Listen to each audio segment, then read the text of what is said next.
20 killed in 43 election-related violence. Manila, Philippines. With barely 2 days left before the midterm elections, the Philippine National Police has already tallied 20 people killed in 43 election-related violent incidents since the election period began on January 13. PNP spokesperson Banac said on Saturday that aside from the fatalities, another 24 people were injured in these incidents, which mostly involved shooting, mauling, and isolated cases of assault, stabbing, slapping, harassment, strafing, robbery and illegal discharge of firearms.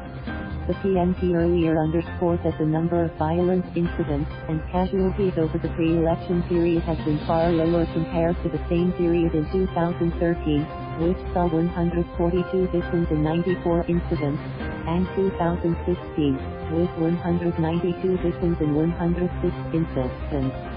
We aim to fully implement our police interventions so these left square bracket election-related violence right square bracket will no longer increase further, PNP Chief, Police Chief Officer Albayalde told a press briefing earlier this week. 100% prepare based on PNP data.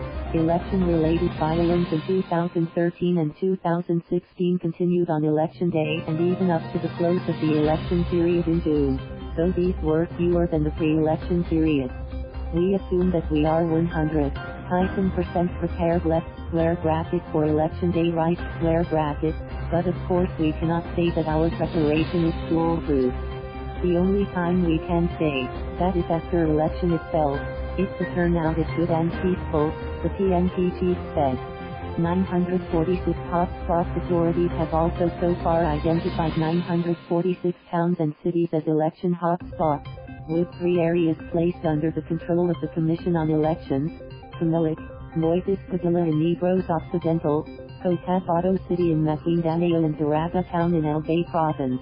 The number of areas considered red, or areas of gray, concern the highest category of hotspots, which requires maximum security deployment, has been kept at 540, mostly in Mindanao after the Comelec placed the entire region in this category last month. On Friday, Banac reiterated that the PNP does not see any security threat to the coming poll, although the PNP has already been placed on full alert status. 160,000 cops deployed. The PNP plans to deploy 160,000 policemen on election day, at least 2 police officers in the vicinity of each of the 36,000 polling centers, and around 100,000 to man police assistance desks. Banac said police would also be deployed in checkpoints and as escorts to secure teachers transporting election paraphernalia. The PNP has also trained 2,838 personnel to act as electoral inspectors should there be a shortage of teachers rendering election duty.